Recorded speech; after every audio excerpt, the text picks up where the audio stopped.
Welcome everyone. We're back. Another episode of Zoom action. I'm sure this one is just going to be nothing but fun and happiness and talking about how Kentucky's, the sunshine is still pumping somewhere. Brandon's going to find it for us if he can. But we're back for another episode. Like I said, KSR's film breakdown, basketball film breakdown show. As always, I'm Zack Geoghegan, joined by my co-host Brandon Ramsey. Stephen Peak is in the background, navigating the waters and going to help us out and chime in along the way. But we have kind of an interesting, unique little twist to this week's episode. We're going to focus, if as you can see down there at the very bottom third, we're going to focus just on the first 4 minutes of Kentucky's, well, 4.5 minutes, 4.5 minutes really, of Kentucky's season opening loss to were they 14 at the time, I think? Number 14, 14? yes, sir. Number 14, Alabama. Kentucky was down by 21 points in the first half. I believe that's now the fourth game against a ranked opponent this season where Kentucky has gone down by as many as 20 points. I Mhm. think it's the fourth. Ended up Yeah. losing by 15 points, kind of got it down to nine a couple of times, I think, in that second half. I was down there with Jack Pilgrim and Stephen Peak, and the trip itself was awesome, except for those 2 hours in between on Saturday afternoon where Kentucky just did not look like they were on the same level as Alabama. So SEC opener, long way to go. Still not even halfway through the season. Only the second game with full health. So there's all that stuff is baked into everything that we're going to talk about. But we'd be lying if we said that that performance was not a little bit disappointing on Saturday. So we're going to kind of set the tone with the first 4.5 minutes of this game, and we're just going to let it play. We're going to pause and go as we look through this, and I'm going to tee up some questions for Brandon on why the hell does this look this terrible, and he's going to try and explain it in the best coach terms that he can, and explain what maybe is going through the players and the coaches' minds when they're going through all this. But before we get into that, we have a new sponsor to go through for the next couple months. So I'm going to give a shout out to My Old Kentucky Home Repair. We are moving on to them for our new sponsor. So they're proudly serving the Bluegrass region since 2008. My Old Kentucky Home Repair offers handyman services, home repairs, remodels, and more. Head to their website at https. I don't know if I have to actually say that part.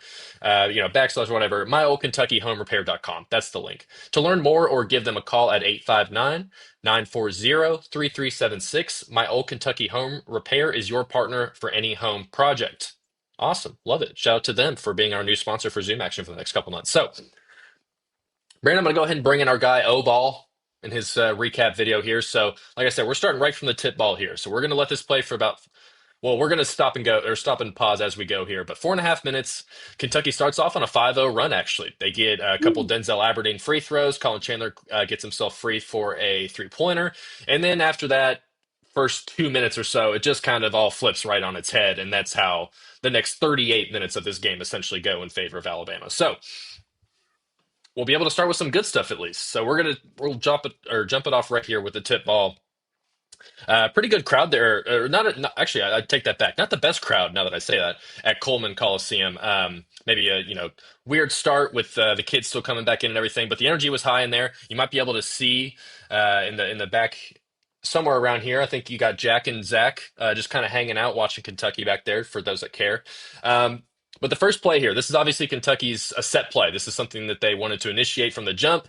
They had this play in mind. They said, the first play of the game, we're going to get into a set, and this is what we're going to run. So, a couple of ball movements, get the ball from one side of the floor to the other. A couple of different times here, they try and get the ball into Malachi. There's one right there. Can't get it. They swing it around, try and maybe have an opening there again when Malachi gets himself to the other side of the paint, but nothing happens. And then the offense just kind of stalls out here, and we end up getting a forced Denzel Aberdeen three-pointer that Mo Diabate is actually able to save and get Kentucky another chance to live.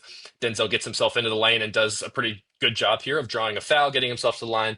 He ends up hitting both of these free throws. But Brandon, not a terrible start. Like, this is kind of, you don't get your initial actions of what you're looking for, but you're able to muster up some offense out of it anyway. Just what did you see from the start of Kentucky, their very first play of this game to open SEC play after, mind you, not having played a game in 10 days, essentially having 2 weeks to prepare for this Alabama team?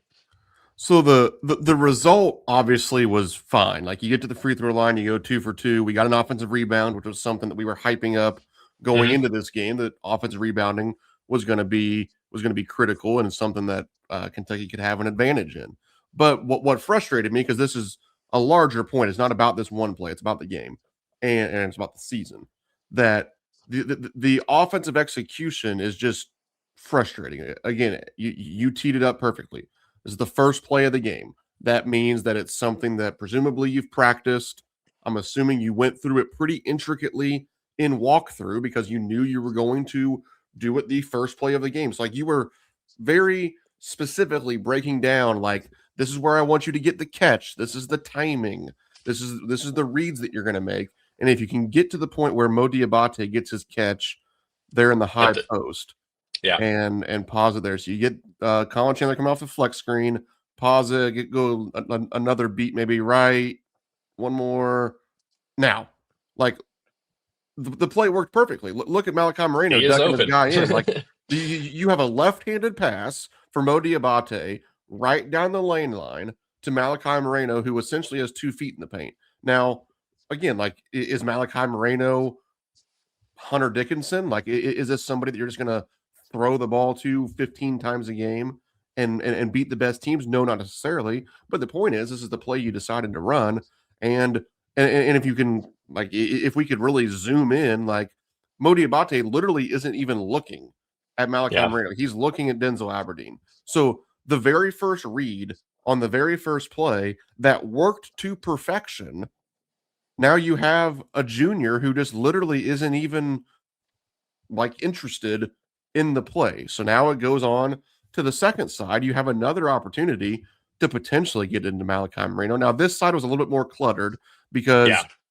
like right now, Otega Oweh's guy is sagging off him because you don't have to be overly concerned about Otega Oweh in the corner there. So I'm not sure that you could have gotten the ball into Malachi here. Now, what you maybe could have done was throw it to Otega Oweh and enter the ball from the corner.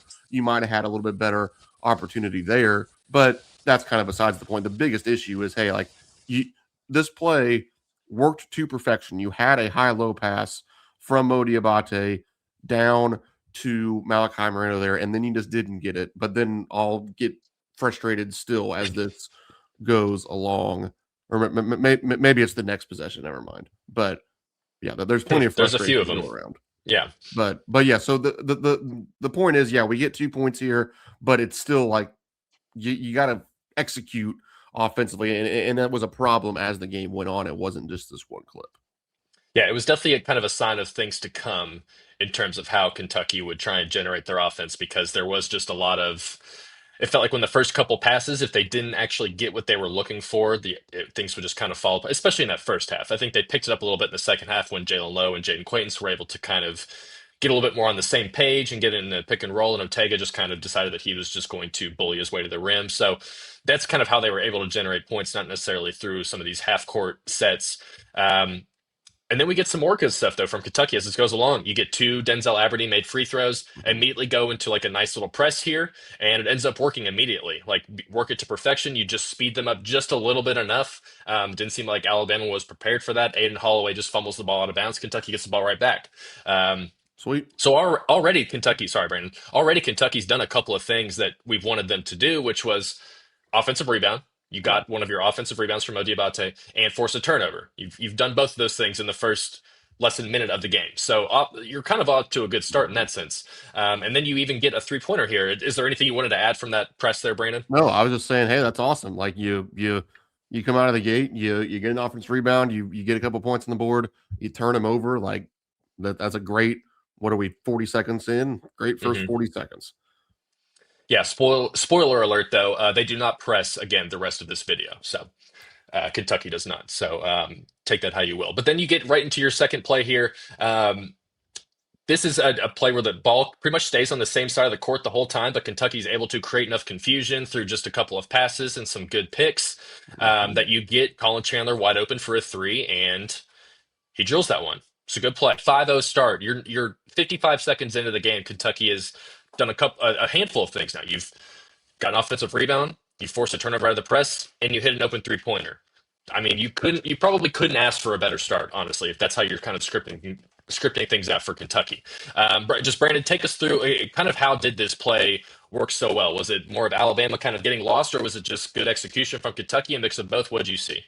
This is good execution, and it's what I've really wanted Kentucky to do more of this season. Where And part of it is because Denzel Aberdeen, Otega Owe, they're just not super comfortable playmakers. But this was just simply reading a side ball screen. If you can get to the part where Otega Owe's coming off here, this is what we don't get enough of from Kentucky this year. Like a lot of times with Otega Owe, he just kind of comes off the ball screen and moves it ahead. Or Denzel Aberdeen, maybe at best, comes off the ball screen and just shoots a pull-up jump shot because they don't have like that innate processing ability to kind of read and react to what the defense is giving them. But Otega Owe actually does it pretty well here. As he comes off of Malachi Moreno's ball screen, you can see him pause it right here. He's reading that backside. Like Colin Chandler's man is in there tagging on Malachi Moreno's roll. So he, Hmm. he sees that. If there wasn't a tag, then maybe he could throw it to Malachi on the roll. There is a tag, so now he's throwing it back to Colin Chandler. And that's very simple offense. Like this isn't Yeah. some. I mean, this is a lot less intricate than the first set play of the game. That they, and so and maybe that's part of the point. Like maybe they can't execute the more intricate stuff and the simpler stuff, that they can process that a little bit easier. But we haven't seen that level of execution, quite frankly, just on a simple side pick and roll very often this year, where the guard coming off has the ability to look back and read what's happening behind them, which is what you really need to be able to do as you come off that ball screen, is read that backside, read the tag defender, see what's happening, whether you want to hit the roll or hit the lift. And here you get a 40% 3-point shooter lifting into a open catch and shoot three. So yeah, I mean we have at least a good result of the first offensive possession. Maybe not a good possession, but a good result. You force a turnover, and now you have great execution and a great result on your second offensive possession. So we're sunshine and rainbows here through the first minute in Tuscaloosa. Unfortunately, we have 39 more to go. Yeah, and I do like what Malachi does here too. Like after he gets himself or dishes the ball off to Otega here, sets his screen, then really like bodies his way down into the post here and makes it to where it's just harder for Alabama to recover and Right. get themselves out to somebody on Colin Chandler. So good job from him. And then Malachi's also boxing out well down there. Like if that was a miss, good chance that him or Mo also gets that as well. So some good stuff from kind of all around from there. And then it kind of starts to deteriorate pretty quickly. So I want to. I will have to let this play out. Kind of forget exactly what happens here. Yes, just this is. I think this is the one thing. Well, I'll let this play out. So they make this shot here. That's just a tough. That's a tough shot from. I think that's Phylon there. That may or maybe right cell. I forget. I can't even see who that is That down there. is Amari Allen. Amari Allen. Okay, they got a Do bunch of guys down there, believe.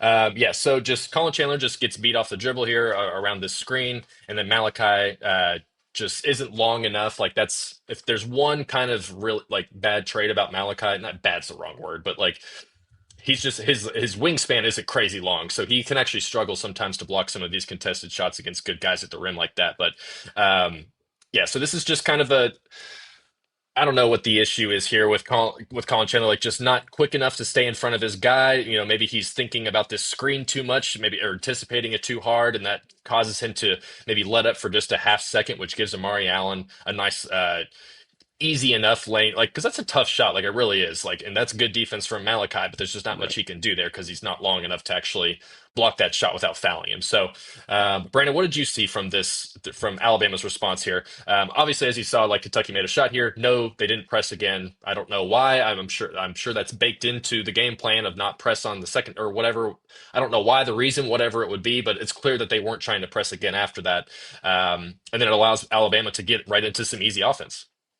Yeah, but quickly on the pressing point, this is just kind of the answer. It doesn't mean it's right or wrong, but like a lot of times this year we've seen Kentucky press after free throws. You're just a little bit more Mhm. set up, and kind of things are happening slower. So I think probably the delineation there was that Free first press throws. came after Denzel Aberdeen at the free throw line, and then this was just after kind of a traditional made basket.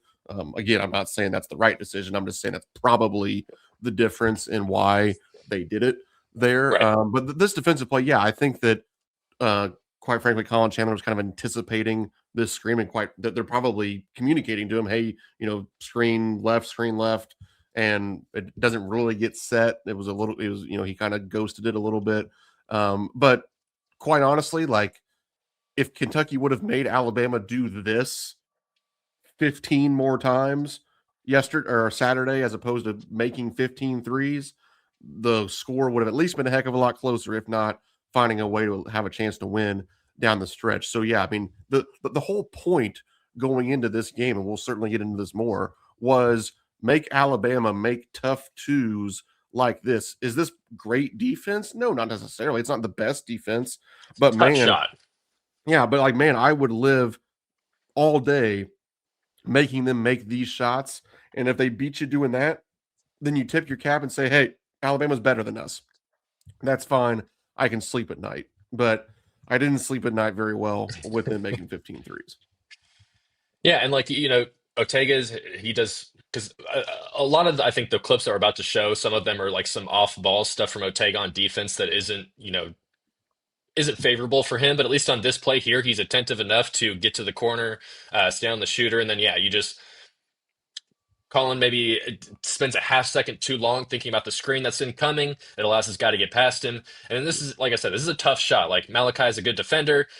His maybe wishes he had a few more inches on his wingspan to help contest the shot a little bit more. But like I said, if he's going to shoot that shot 15 times a game, he's probably only going to make it 5 times. And you Yep. probably you take that every single time. But Alabama didn't need to get to the rim a bunch because they shot 35 threes. So we'll get to that in a second. But so even still, not like we're still not in, red flag territory yet Right. or anything or Nothing high bad has alert. happened yet.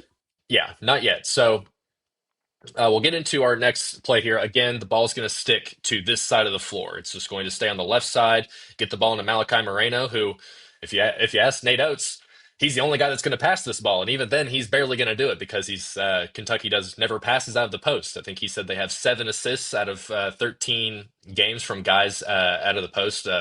Pope kind of pushed back on that in his radio call and show last night. We can talk about all that later. But you get Malachi in the post here, and just nothing happens. He has to kick it back out, readjust.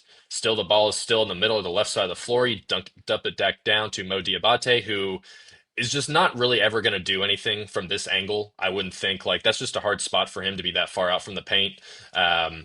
Unless he's going to try and spin around. And then you just kind of get into a flow where there's nothing happening and Denzel Aberdeen has to force up a terrible, terrible shot. And not to kind of poo-poo on Denzel, but man, he's just like I'm looking at the shooting numbers right now, and that's sun. Can you see that, Brandon? The sun is just killing me in my eyes right now. 1 second, let me turn that away. But okay. But yeah, so 8 points against Gonzaga, 8 points against NC Central, 9 points against Indiana, 4 points against St. John's, 14 against Bellarmine, and then 7 against Alabama. That's all after Denzel Aberdeen scored 10 or more points in his first 8 games. So I don't know if it's just maybe him trying to do a little bit too much as the point guard or as the scorer. Maybe he's gotten a little bit out of his comfort zone, but over the last few games, he just really hasn't been able to find his shot. And taking ones like this is not going to help because this is a terribly tough shot. And I believe this ball ends up being, or Alabama just gets it off a rebound here, and then they start running the other way. Um, but this play, it just doesn't seem like there was ever really anything going on for Kentucky. Like they had a couple, I liked where they got it to where Malachi had the ball in the post, but then either guys aren't moving or not cutting, and then there's just nothing for him to do at that point. And then you just have to restart, and then you get Denzel Aberdeen at the top of the key. And, like I said, that just hasn't exactly been a fruitful way to score points for Kentucky as of late. So, Brandon, just kind of what did you see out of this play? And is this where you are going to start putting on your mad coaching hat? We're getting there. Yeah, it's just kind of a wasted possession. Like you said, the ball didn't really change sides of the floor. There's no real action here. Yeah, you get a little bit of a post touch, but nothing comes of it. And then, yeah, that's a tough shot by Denzel Aberdeen, but like this one specifically isn't Denzel Aberdeen's fault. He had to shoot it. There was 3 seconds on the shot clock. Like, Right. like he takes some tough shots probably too early in the shot clock. This wasn't one of them. He's got to put it up. You can't make it if you don't shoot it. So at least you get something in the air there. But yeah, these type of possessions are just what you see too much of from Kentucky against the better teams, where it's like you have these 25-second offensive possessions, and it's like, man, like we just never really had a chance to score there. Like we never put any pressure on the defense. Nobody was really ever moving around. We never really made the defense like make a tough decision or put them in a rotation, put them in a closeout, anything like that. Just sort of a wasted 27 seconds. Then you just kind of have a prayer in the air of like, well, it'd be really cool if Denzel made it, but it's a low percentage shot, so it ain't going to happen very often. I think my thing is like, so when the ball gets to Malachi in the post here, you see Mo and Denzel like they're trying to communicate something here, but they both just kind of go into the same spot. Like they hit each other as they're trying to pass through. And like just look how clogged this lane is. And you also have like this is a very tough passing angle for Malachi Moreno against a team like Alabama to try and get this ball to Otega Owe, who is begging for the ball on the other side of the floor. Like I mean, maybe you can say Malachi needs to be a little bit more attentive, put his head up a little bit more, maybe see if he can find that guy a little bit easier. But Otega's also open-ish over there for a reason.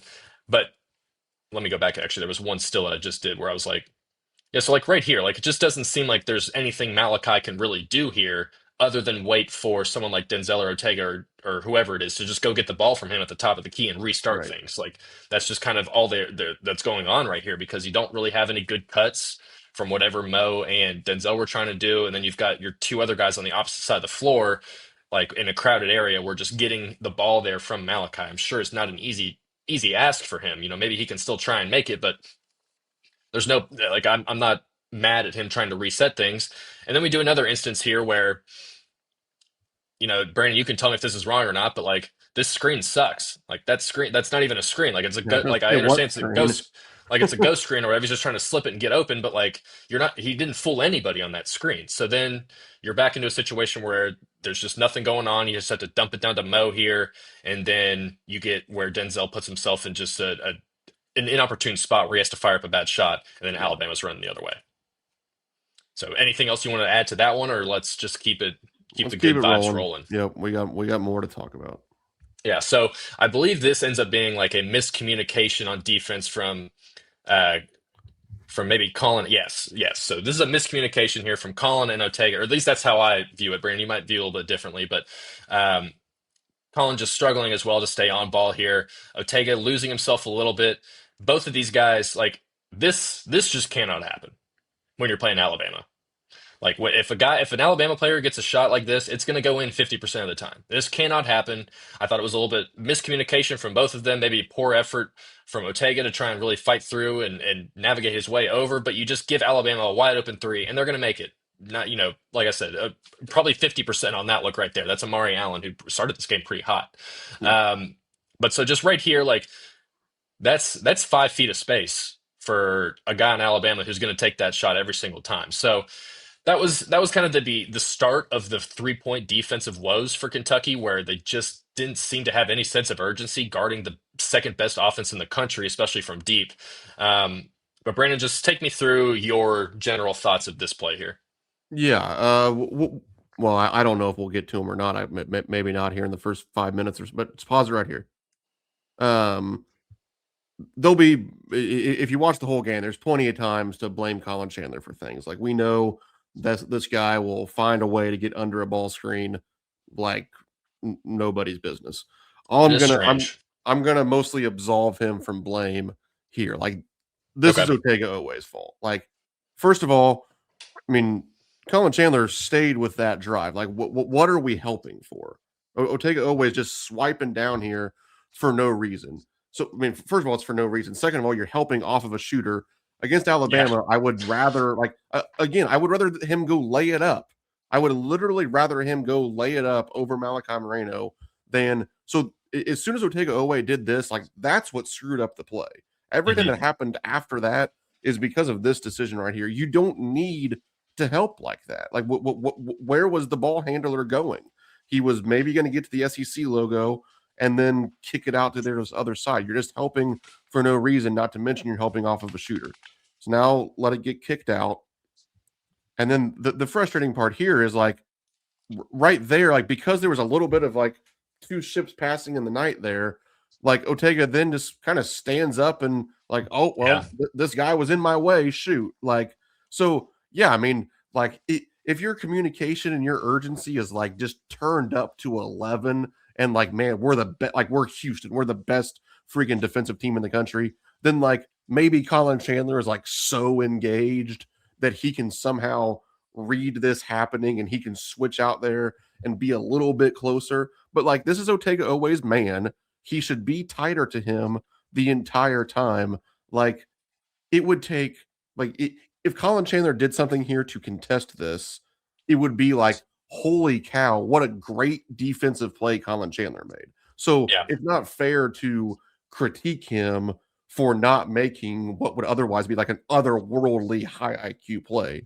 The yeah, low IQ play by Otega Owe is what caused a good percentage open catch and shoot shooter and open catch and shoot three early in the game. And I mean, it's like Otega always a senior, man. Like we're yeah. dealing with, and we talked about it last year. Like admittedly, I didn't watch a whole lot of Oklahoma basketball when he was a freshman and sophomore. Even I didn't. But like, you know, it's the same mistakes, and that's what gets so frustrating. Like we'll recap all this when we're like, I I'm not mad we lost to Alabama. I'm not even that mad that we lost by 15. But it's like, how do you let Alabama rain in 15 threes in your face? Like that can't happen. You can't let good teams beat you exactly how they want to beat you. At least make them do something a little different. And the fact that you have a senior 2 minutes into the game helping off of shooters, helping on drives, and then just sort of giving up because there's a little bit of resistance between him and his man, like that just shows to me that we're not ready to compete in games like this, which is alarming, concerning, frustrating, embarrassing, other adjectives out of Coach Pope's thesaurus that we can pull up. Well, I think my biggest question is like, so right here, where Ortega crashes and tries to do a little bit of a double team, leaves a shooter open. This was not a one-off mistake, or however you want to label it, a one-off thing from not only Ortega, from the team in general. This was like a Well, it was consistent. equal opportunity, that's for sure. Yeah, This was like, it almost feels like this was the game plan, was to crash on guys going to the rim. Like you've already said a bunch of times, you'd rather this team shoot twos than threes because they're going to make 15 of them. So I mean, I can't imagine, but the film tells you that that was probably the game plan. But you can't imagine that that would be what Coach Pope was telling them to do, was to say, okay, leave the shooters open every single time. Like how many did they shoot? What did they shoot at? 38. They shot 38 of them. 15 of 38. Like I can't. This team just shot 54 threes 5 days beforehand. So you had like 54. they've shot 57 threes earlier in the season against some bad team. Like all they want to do is shoot threes. So I can't imagine that's part of the game plan. But like, I mean, how do you what can you try? How do you rationalize that, Brandon, from your perspective, Um, or do you? I mean, I'm at the same loss because I mean, you know me. It is hard for me to like really critique the coaching. I don't like to do that because Yeah, generally because we're not speaking, there.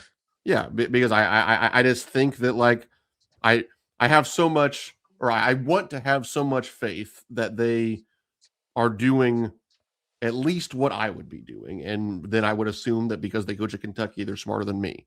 So, but yeah, it's like I have no option when I watch this film other than to start to question like if this was, and especially I mean I said it in our group chat, like I'm not saying that you have to stand up and act like crazy people on the sidelines and like mf everybody and do all these crazy things, but like when this play happens and our coaching staff just they all sit there and they don't react, like they're just holding their clipboards and Taking notes, baby. taking data collection. It's like, well, like there was no evidence to me that they were upset about it.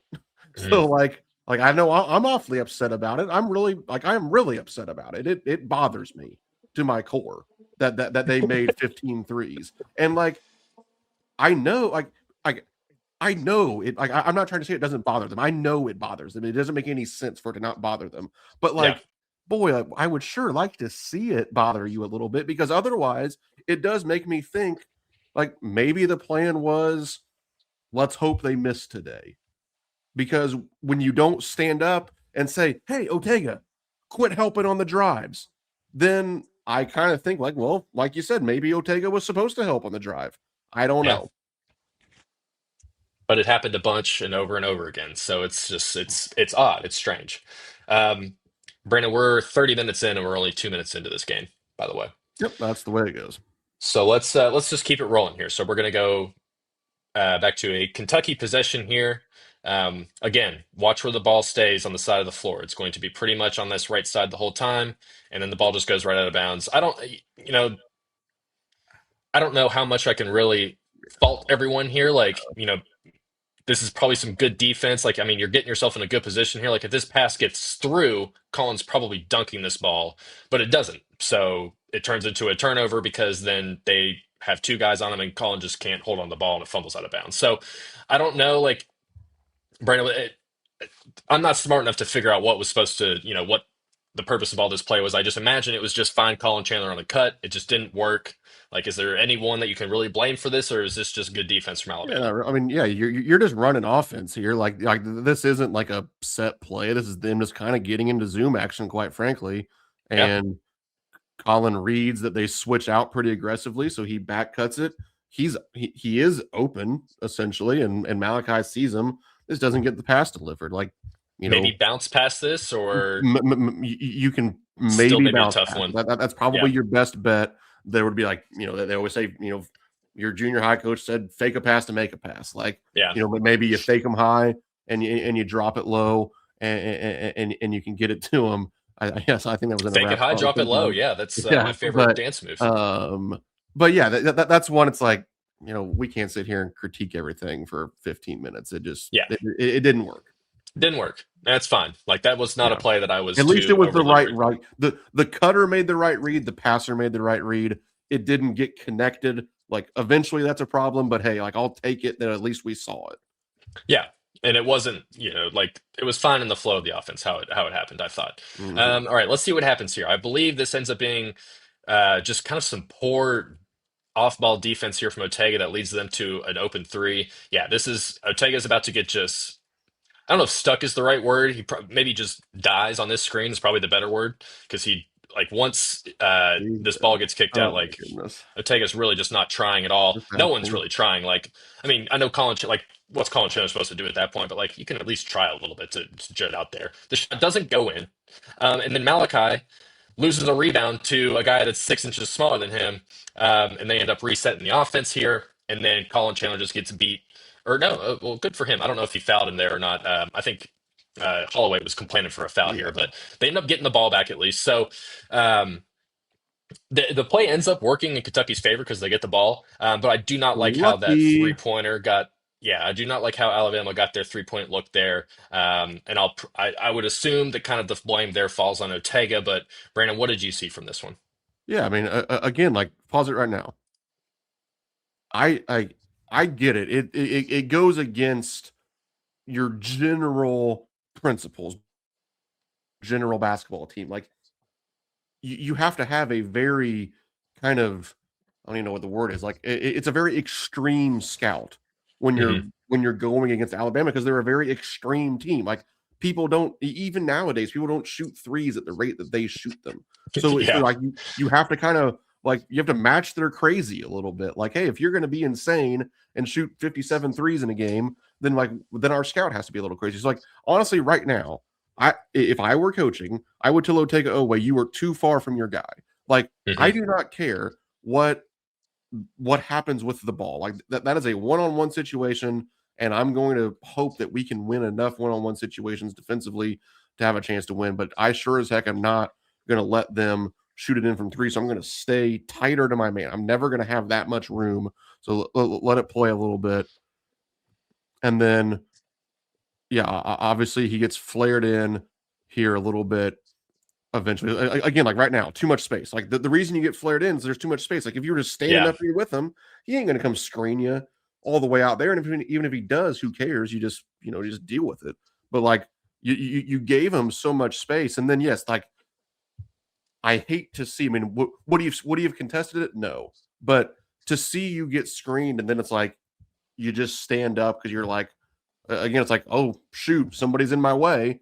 Like, man, it's almost like those video, like when you're little and like you don't know how to use the toggles on Halo, and like you just keep running into the wall, and like yeah. Been you're there. just walking into the wall for 15 seconds because you can't figure out that you've never played Xbox before. Like, that's what some of these guys look like when they run into these screens, and that's what I talk about. Like, I know people probably think I'm insane, and maybe they think that for a reason, but like, I want there to be fear in your heart of giving up threes. And like Otega Yeah. Owe, that that did not look like he was fearful. That like he was like, oh my gosh, like my man might make a 3-point shot here. Like somebody's gonna yell at me for that. We might lose if I give up this 3-point shot. Like I want you to be scared of giving up 3-point shots when you're playing Alabama. And there was just never a time where I felt like anybody involved in the operation was scared enough, other than me sitting at Walk On Sports Bar in Fishers, Indiana, watching this game. Shout out. Shout out, yeah. But yeah, it that's what frustrated me more than anything was like, yeah, and again, it goes back to like wondering what the game plan was because it's just Mhm. like, man, it didn't seem like anybody was that crazed about taking away the threes. And you might disagree with me, Brandon, but I do think Ortega is a good on-ball defender. He Like I is, do. I yeah, generally believe he is. It's just when he gets in these off-ball situations, it just does feel like I don't even know if it's ball watching or what it is, but it just feels like he's just always a step behind, a second behind of where he should be. yeah. And it leads to stuff like this. And I think we'll even see maybe another, or that might actually be the last one that he actually kind of screws that one up. But yeah, so, and that's just going to lead to open threes like this. And like you said, against a team like Alabama, you know they're going to shoot them all. So you just got to be tight on your guy. And then for Malachi Moreno to lose this rebound is that's just tough, man. Yeah, Like that can't happen. you can't lose these rebounds. Especially to a guy that much smaller than you. Like I said, it ends up working in Kentucky's favor here. Like for Yeah, some reason, you my get brain just lucky. assumed that Alabama scored here, but Colin might have gotten away with a foul there. Doesn't matter. Kentucky gets the ball. So like Colin even goes like this. Usually when you go like this, that means that you fouled somebody and you're trying to pretend that you didn't. So um, but here we go straight into the fast break here. That well, I guess I'm thinking of a different play here, but this is another side. Watch where the ball stays. It's going to stay on this right side of the floor. You get a tough shot from Mo Diabate. That's not a terrible shot, if I'm being honest. Like that's a shot I feel like he's going to make probably 50% of the time, maybe even more than that. But it doesn't go in, and then you foul, and Alabama gets the ball back. So um, but maybe I don't know, maybe push this ball a little bit more, push it a little bit harder. I don't know, try and get to a spot a little bit easier. But there's just nothing happening here. Like everyone's just kind of floating around, like Ortega and Colin and Denzel are just kind of sitting around waiting for Mo Diabate, the power forward, to initiate the offense. He does draws a decent amount of guys, but I mean here, like you could probably like if Ortega always going to hit a three, it's going to be from the corner. So maybe you pass it to him, find him for a good shot. Like this is the time where I'm like, okay, you can hit Ortega. Like he's calling for the ball. I'll actually pass it to him there. You get a tough shot. Malachi isn't able to secure this rebound, ends up getting a foul, and then it goes back to Alabama's way. So anything on this one that you want to talk about? Just well, it's going to end up being like three things. I was going to say quickly, but it's three things. Go But for it. first of all, like slice the floor. That means like play through the middle Yeah. of the court and change sides of the floor. It's been a something we've tried to talk about here as we go along. It's like the ball's just sticking on one side. Like Hmm. quite frankly, when Jalen Lowe isn't in the game, I think these guys need rules. Like that they can't be left to their own devices. They don't make good enough decisions. So like whether it's Denzel Aberdeen, whether it's Ortega Owe, whether it's Colin Chandler, like it needs to be just a rule that wherever you have the ball, you have to then dribble it to the other side of the floor. And like that sounds elementary, but like you know what's Apparently it's not. elementary is this is elementary. So like I'm gonna kind of tell you how to do some things until you show me you know what the heck you're doing. Throwing the ball to the corner, that kills transition. Like you have to have some sort of advantage. Again, the only reason you throw it to the corner is to shoot the three or enter it into the post. So, and Hmm. actually would be okay if we entered it into the post here. Malachi's not in a bad Malachi, yeah, position, he got good position here. but then you got to actually do it, and obviously we don't do it. So now you just reverse it back out, or not even really reverse it. You pass it back out, and then Mo drives it in there. Third thing, let's see, it's 17:08 as this is happening. Can we start Jalen Lowe? If Jalen Lowe is in the game. Maybe you get a layup here. Maybe you get the ball to take it away for a three. Maybe you race it ahead so fast that you can hit Malachi on the rim run. All these different things. Like it transition is not easy with this group in there. And I get it, Jalen Lowe can't play 40 minutes. But I know for a fact he can play. Well, I don't know for a fact because I've never seen it. But I'm pretty confident he knows how to play the first 4 minutes of a basketball game. And Yeah. and normally I'm not the one that's going to scream from the mountaintops. I said it on Tom Leach this morning. Like he played 27 minutes. Yeah. Where those 27 minutes come from, it's not the most important thing in the world. But when you start to have this recurring issue now going on a year and a half of bad starts, like but bad starts are probably like the number one problem with Kentucky basketball right now is that we dig ourselves holes and then they're so big that most of the time we can't dig out of them. Well, then, you know, light bulb moment, maybe start the best players. Like Yeah. it you're at a loss for words. Like, I mean, or I am. You're not. I am. Like, it just seems so simple. Like, huh? We're struggling to start games quickly, and my two of my three best players come off the bench. Well, maybe if I started those guys, and again, like maybe it wouldn't work. Maybe Alabama's just quite a bit better than Kentucky. Is that okay? No, but maybe we have to come to that realization this year. Maybe so.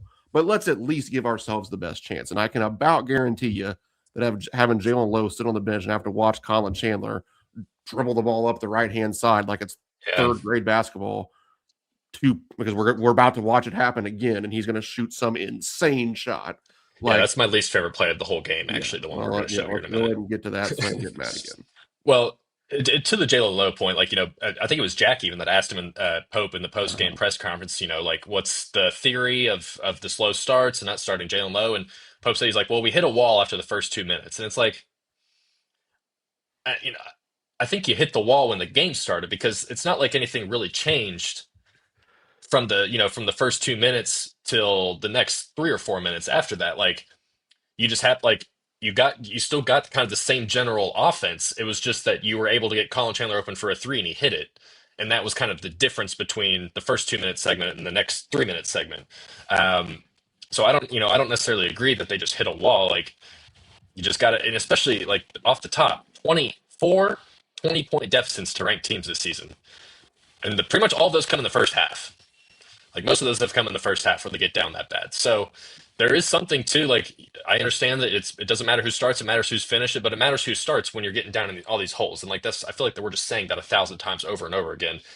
So we'll see if it ends up changing. But I would just love to have seen this pass go to Otega out there and just at least give him a chance to maybe hit something. So, um, and I think now we finally do get. Hey, look at that!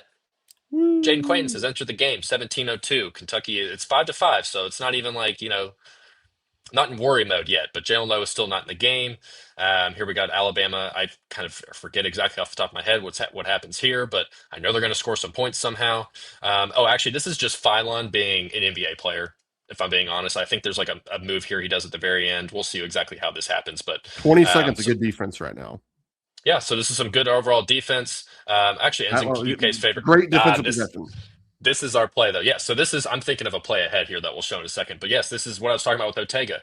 Good on ball defense. Having Jaden Quaintance out there to just be a little bit Yep. like Boom. he's Right up in there. his Look at that. guy. He's up in his guy like a little bit more than Malachi would be. Otega does a good job here of not letting he's kind of a half screen, but doesn't fall for it essentially. Then does a good job of pushing Phylon out to the mid-court line there and then forces him to a really bad shot. JQ's able to box out. Boom, easy possession in and gets the ball out quick. Yeah. Look at Immediately that. gets We're the in ball to a guard. transition. And then this happens. Oh, boy. I need to mute my microphone. That was Kentucky's transition play right there. So for those who didn't or want to just see it again here, Mm-mm. Colin Chandler doesn't necessarily like he's looking up, but he's never really looking around. It looks like he's always just kind of looking straight or looking towards the rim. Kentucky is in Chandler has himself essentially on a 1-on-3 situation here. Kentucky in general is in like a 2-on-4 situation. Um, I don't know if passing to Otega here is the right call. He's open enough. Like I said, if you're going to pass to Otega for a three, the corner three is the one that he's actually been hitting this year pretty well. I mean, he is wide open. Like, but I think Alabama knows that Colin Chandler isn't going to make this pass. So why scooch all the way out when we can just sit in here and wait for him to fire up gets on his pivot foot, does a couple of reverses, and just fires up a bad shot over two Alabama players. Like that's just a terrible shot. Like there's really that's a terrible decision, terrible shot. I don't know how other way you can cut that one. So, um, Brandon, however you want to talk about this one, I'll let you go. Slice the floor again. Like you want to talk about getting the ball to take it away. Like it's really hard. Pause it right here. It's really hard to get Otega away the ball from there. Yeah, But like definitely. now imagine if Colin Chandler was more around like where The Aiden middle. Holloway is standing, where number 2 in white. Like if Hmm. he had played through the middle of the floor and is kind of bringing it over here, like closer to Denzel Aberdeen. Maybe you can toss it back to Denzel Aberdeen and he can do something with it. Or like you said, you draw a little defense and then you kick it to Otega Owe for a inside out transition three. Those are high percentage shots that you want to get over the course of a game. And especially when you have these transition opportunities, you need to be able to have an advantage. And quite frankly, if you don't have an advantage, because I mean, Alabama did a really good job of getting back here, and it was just kind of the Yeah, way that the rebound happened on the other end. Like even though Kentucky got out quickly, they really didn't have numbers. So if you can't create an advantage, if you don't slice the floor and get it to Otega Owe here, which is probably the only like high percentage shot that would have been available here, then just live to fight another day. Like right now, like you can attack down there a little bit, but then keep your dribble alive, dribble back out, set up. We still got 20 seconds on the shot clock by that point. You know, run some offense and see what happens. But like shooting this over a guy that's 3 inches taller than you, 20 pounds heavier than you, like again, the ball never got past once. Certainly didn't change sides of the floor, and we just dribbled it to our right. I mean, again, like this is literally like going to watch your 5-year-old cousin at the YMCA, and it's like they just dribble with their right hand with their head down, straight up the floor, and then they shoot it when they get down there. And it's like again, that's why I think like that they need rules.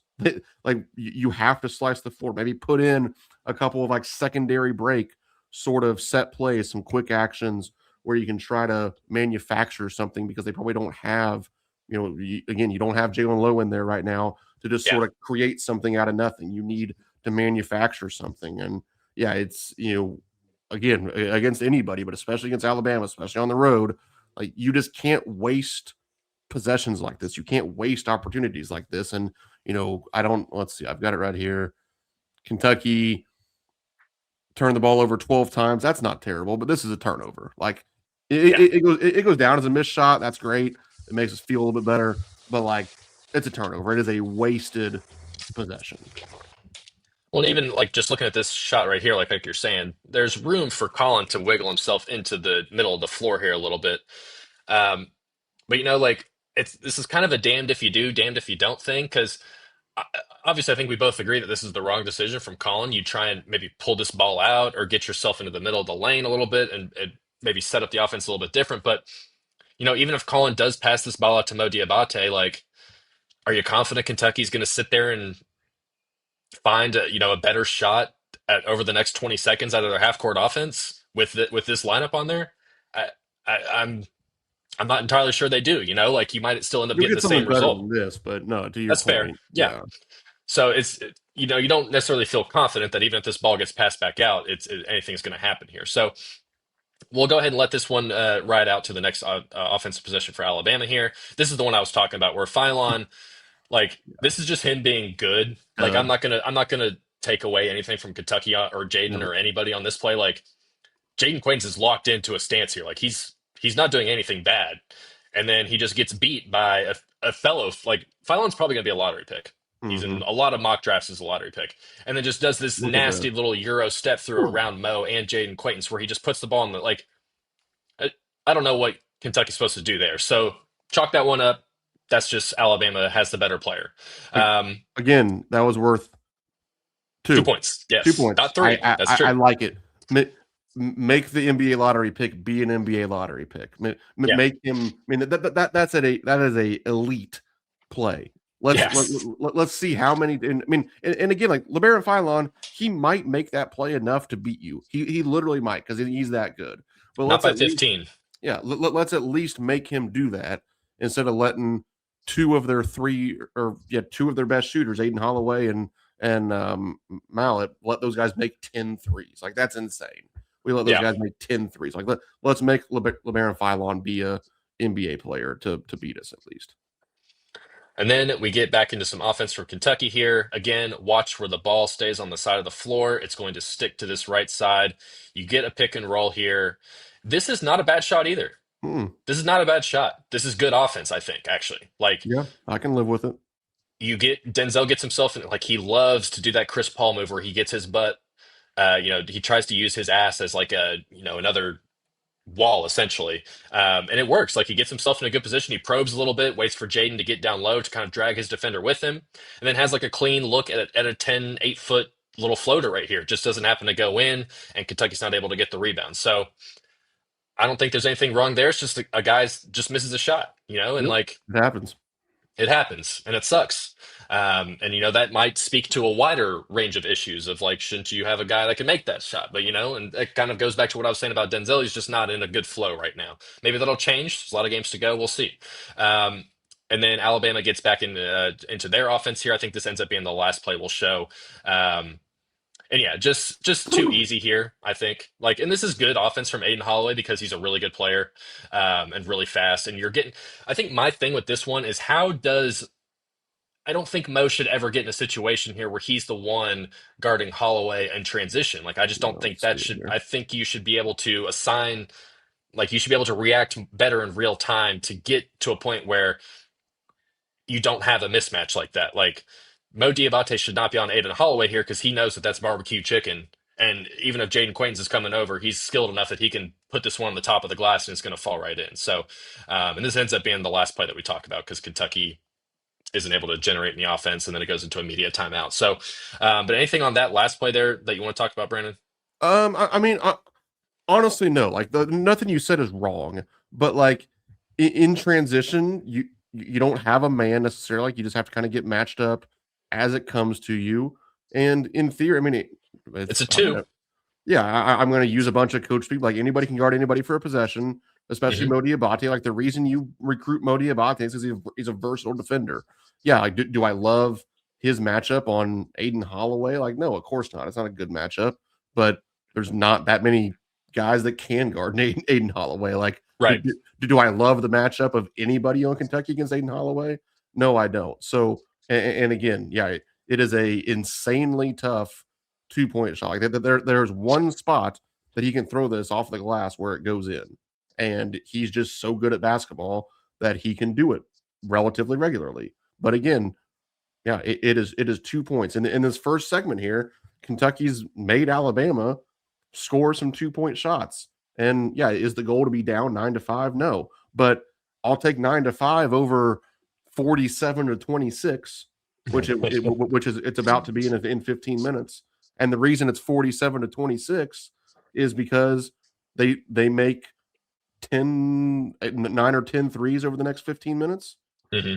So, if some of those are twos, now all of a sudden it's a 10 point game instead of a 16 point game. And then you make your run in the second half, and instead of cutting it to 9, you cut it to 5, and everything is different. Like, again, yeah, is the goal to be down 10 at the half? Obviously not. Is that what we all grew up being Kentucky fans? So someday we could go to Tuscaloosa and be down 10 at the half. No, that wasn't the goal. That's not why you spent $22 million. It's not why we did all these Gosh. different things. But at least it gives you a heck of a lot better chance to win. So there were plenty of breakdowns in those first 4.5 minutes that we turned into an hour. But Jeez. but quite frankly, like at that point, you still have a good deal of hope because right now you've made some guys make some really tough shots, and quite frankly, you had two major defensive breakdowns. One of them they made you paid for, and one of them they didn't. And Hmm. and then offensively, you actually got a couple good things to happen. One of them, he made a three. That Denzel Aberdeen shot we just showed, he missed it. All right, like we're not going to shoot 100% from the field. So it honestly wasn't like the absolute worst, even though we spent plenty of time getting mad there. I think, quite frankly, we were able to get mad during that segment because we know what was coming and we could Right. kind of extrapolate it out. It wasn't even so much about failures, failures there, but yeah, we can maybe rattle off some big picture takes here to finish Yeah. it off if you got something. Well, I think just from that first 4.5 minute segment is like there was just a lot of little things that ended up growing and expanding as the game went Hmm. along that became bigger issues. Um, we didn't see Jalen Lowe throughout any of that. And man, it would have been nice to have Jalen Lowe for pretty much every single one of those offensive possessions, to maybe help generate a little bit easier looks. Like you're gonna miss open shots sometimes. That just happens. So, but yes, there was some serious defensive breakdowns. There were some good things as well, but it was a sign of things to come, long term. So, but before we wind things down, because Brandon, I know you got to go in a second. I just want to throw out the stat that Nate Oates was talking about the assists and everything, and not even Nate Oates is the stat that he was referring to in particular, but just against the non-Power Four, Power Five teams, Kentucky has 168 assists and 70 turnovers this season. That's a 2.4 assist to turnover ratio. Against the good teams, the Five teams, Hmm. they still have 70 turnovers, but only 79 assists. So less than half the amount of assists against these good teams. So they're just really struggling to simply pass and move the ball around against good teams. I don't know what the exact reason for that is, if it's just a lack of talent, a lack of game planning, a lack of focus against offense or defenses that are more keyed in. But I think that ultimately boils down to what the issue is the ball's just not moving on offense. And then on defense, it just doesn't seem like everyone's tuned in and connected together. So maybe it's just generally like a wide ranging issue is just none of these guys are really connected on the floor together. And maybe that's, I'm sure that injuries play a part in that. Not having your point guard plays a part into that, all of those things. But that stat just really stood out to me because I think it can really help tell the story of the first 14 games of the season. Yeah, absolutely. I think that offensively, we clearly have a playmaking and a shot making problem. That that's true even with Jalen Lowe to some extent. He solves the playmaking to some extent when he's in there, but he doesn't necessarily solve the shot making. His assist And numbers aren't that great either, actually. well, no, they're not. I mean, That's a lot of his, a lot of his I get what playmaking. you're saying. I get what Yeah, you're I mean, saying. a Like the lot of his ability to set playmaking guys right up. now is playmaking for himself, Yeah, because he has to. and that's working pretty well. So like I'm not mad about that. Like I mean, quite frankly, I feel more confident about him scoring it than I do him throwing it to somebody else and them scoring it right now. So like it's hard to blame him for not having Yeah, super high assist numbers. I mean, assists are a who's he gonna two-way pass to? street.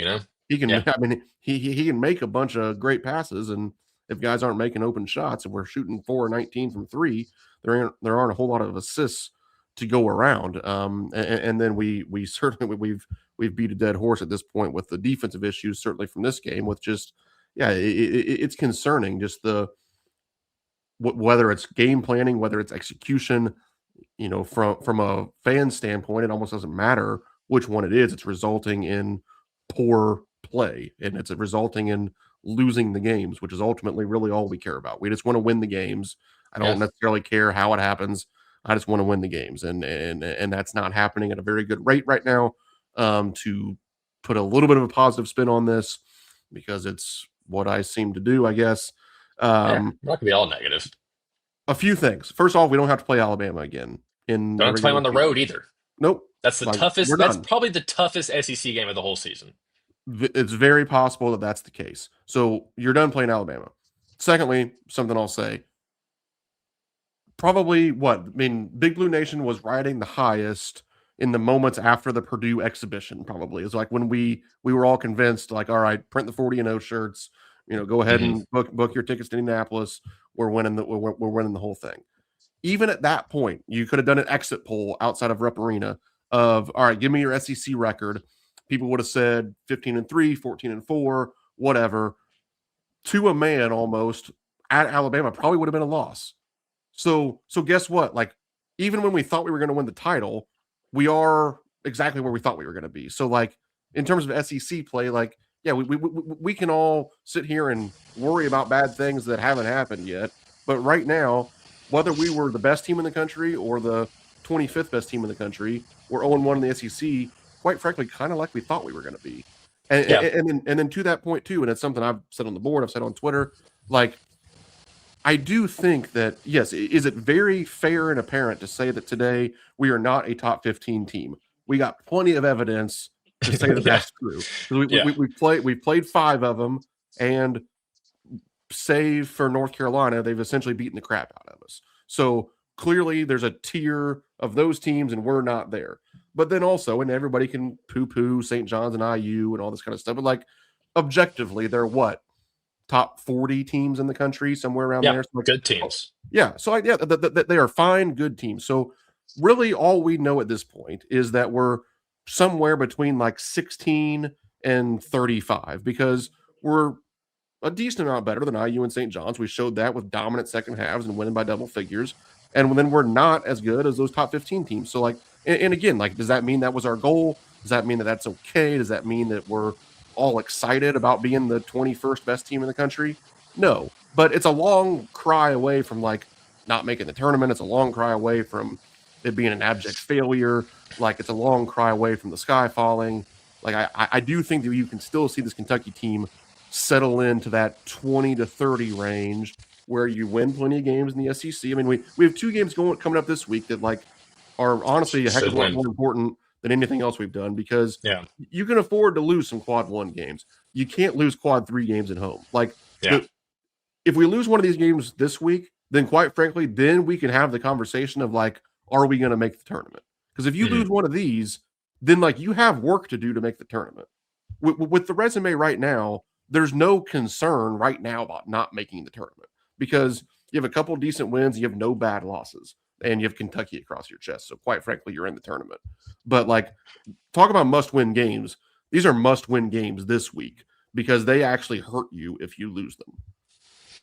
Well, and here's what say to that, and then we'll kind of get out of here. But to the point of, like we kind of expected Kentucky to lose on the road to Alabama in the preseason. Like that was the expectation. I think I agree with that. What I would say though is you're 2 weeks removed from playing a lineup that just destroyed a good St. John's Fair. team, Yep. a good Saint like that has a good defense. Like you just destroyed them with a really fun lineup of Jalen Lowe, Otega, Cam Williams, Diabate, Jaden Quains, and whoever other was like Colin Chandler in there a little bit too. And then 3 days later, you kind of just pee down your leg against Bellarmine. It doesn't look like you're energized at all. And then the same lineup that just beat the hell out of St. John's plays 1 minute against Alabama. So Yeah. from that perspective, like you factor all that stuff in there, it's like, man, what is going on? And then you have Mark Pope and saying weird stuff on the post game press conferences and his call-in shows, and that's like that doesn't matter ultimately to what's going on the floor, but it's like it does make things very confusing on what's actually going on behind closed doors because it doesn't seem like obviously things are not going great, and it just doesn't seem like it. So from that, like that would be my counter to that, and if Mhm. anyone hasn't listened to what like Mo Diabate was saying in his interview with the media today, I would go listen to that on the KSR YouTube channel because it was very interesting what he was talking about. Basically saying that they just weren't prepared to play Alabama, and I think that's kind of speaks to some of the larger issues. So yes, Kentucky was never expected to really win that game, but I think it was the context of the last 2 weeks and how things went against St. John's, and then everything that happened since then, and then how they lost to Alabama is a cause for concern. Yeah. And they should beat these next two teams, like you said, Missouri and who's the other one? LSU, Mississippi maybe something like State. Mississippi State. So like you should win those games, but if you don't, then it's like okay, maybe then things do start to get to an area that we haven't really touched yet this season. Yeah. No, you're right. Yeah. It's okay to still be like I'm not saying that it's sunshine and rainbows or that there's no reason for concern. I just think that there's there's a middle ground somewhere between like losing these games and saying, oh well, we stink, and sticking your head in the sand and acting like everything's okay. There's a Yeah, middle ground there, and I think that's where we all probably try to we all need to spend a little bit more time probably there in the gray area. And I know that's not always easy and a very reactionary. I mean, that's part of being a fan. Like you're reactionary. That's all there is to do as a fan. You don't get to prepare for the games. You don't get to play in the games. All you get to do is sit on KS board and talk a bunch of nonsense. And like that's what we do. That's what makes it fun. So yeah, yeah, it's understandable why people are concerned because we didn't expect to be here. Like, yeah, maybe we expected to lose to Alabama, but like you said, we didn't expect to get blown out by Alabama. Didn't expect to be yeah. down 21. We didn't expect to be 9-5 right now. Like, we didn't Mhm. expect to not be ranked. We didn't expect to be like number 9 in Joe Lenardi's stupid bracketology. Like, that like Yeah, so no, like no, we're far from where we thought we would be today, and that part it stinks. Like it's and there's nobody involved from coaches, players, fans, probably that are having a whole lot of fun right now, and like yeah. that makes it hard. I've been a part of teams like that where it's not fun walking around the office every day, and I think we're probably it, we certainly got there towards the end of the Coach Cal years. Like it just wasn't very fun for any like wasn't fun for media, wasn't fun for fans, it wasn't fun for players, it wasn't fun for the coaches. And I'm not saying that it's like that now, but it's probably it's different, but it's like the overall vibes aren't completely dissimilar. We'll end on this. This is something I've said a couple of times now, but you know, there's two ways to look at this. It could be a good thing or a bad thing, but I'm someone who wants Kentucky to win, so I'm going to look at it as a good thing. We're not even halfway through the regular season, so there's a long time to go. You're still only 2 games into having a game and a half, really, Mm-hmm. of having a full roster, healthy roster. So I'm going to use that as reason to believe that there are ways that this team can improve. And I don't think that it's just necessarily, I think some of it is just they just have to be more connected. I don't know if they can do that or not, but if like that would be my kind of my belief is like if they can get a little bit more connected and a little bit more on the same page, and really just play the best players, man. Just really just lean into that a little bit would be nice. I Crazy do think that there's concept, a way right? that they can, yeah, and the SEC is not as great as it was last year, so there's reason to Right. believe that they can come back and still put together a solid season. It's not anything that Kentucky fans want, but it can still be a solid season, at least in the considering how things all started. So we'll see how it all plays out, but. We talked about a 4.5 minutes of game filmed for 65 minutes. So we're going to go ahead and get out of here, guys. Thanks everyone for watching. As always, thanks to our sponsor, My Old Kentucky Home Repair. I've been Zach Geoghegan. He's been Brandon Ramsey. This has been another episode of Zoom Action, and we will catch you all next time.